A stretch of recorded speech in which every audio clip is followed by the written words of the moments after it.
Alrighty then. Successful Indie Author 5-Minute Focus, episode 506, Productivity. Stanley's out with Mom again, helping her with her yoga practice. Alright, there are two keys to productivity. All you need are these two things.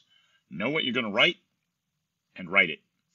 And by write it, I mean document it, whether you dictate, whether you type, whether you handwrite. You just need to document it in a way that you can get it into written form in order to then edit, format, proof, all that good stuff that goes into the quality control of a story. So know what you want to say. This is the big thing that holds people up. And I'll find that when I'm stymied, that when I'm writing slowly, it's because I'm not really sure where the story is going.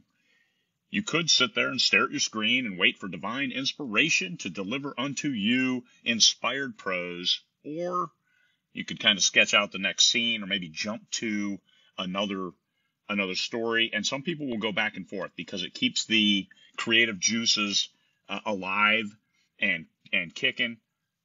Jump to one story, write until it comes to you, go back to the other story.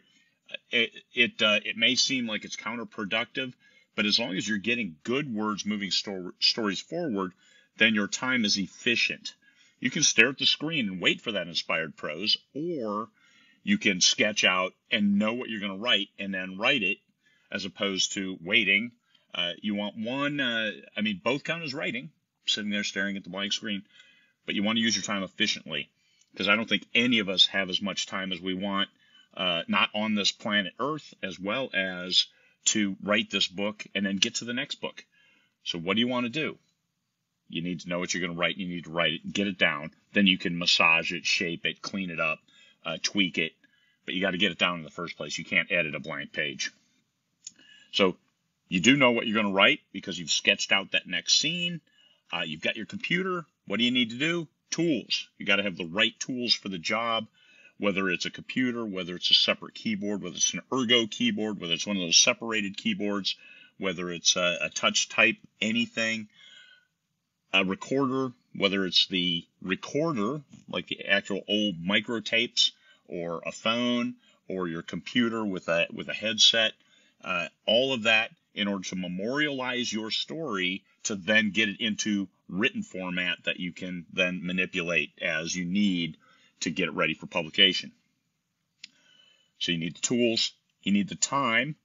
So this is uninterrupted time that you're really looking for, whether it's time to plot, and this is when you're stuck, step back, figure out, hey, here's where the story goes next, sketch it out in a couple words, then you can go back and you'll find it's just a lot easier to get quality words if you know where the story's going. I write the first chapter, I write the last chapter, and that's where I know that's where the story's going. So everything in between, you massage it into that path. Make sure it's on that path going to the end. Productivity. Know where the story's going, and you can take it there.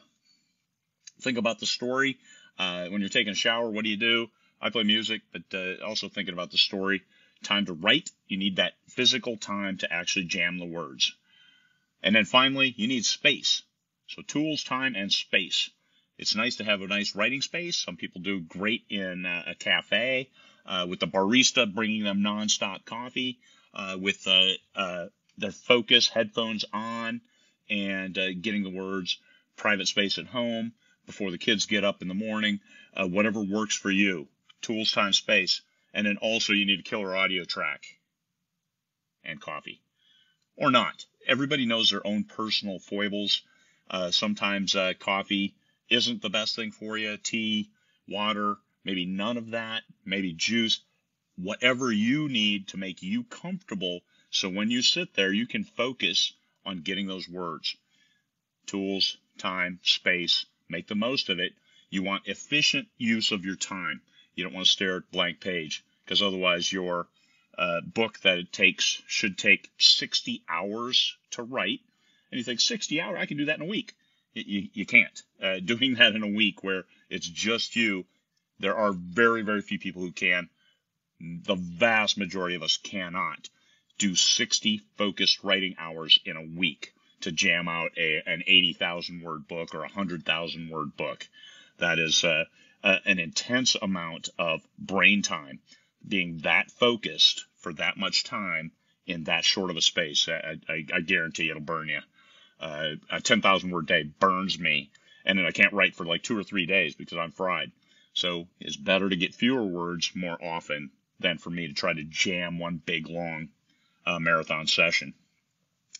So your productivity, it goes to you. You need to know where you're going, take it there because you have the tools, the time, and the space to make it happen, and then other things to make sure you're comfortable, and then get the words. Sometimes you can just get them sitting in your car waiting for the kids at soccer practice and narrate into your phone. That's great because you know where the story's going. Hey, I've got a tool here. I can make it work. All right, productivity. You can't publish what you don't have, so you got to get those words somehow. Peace, fellow humans.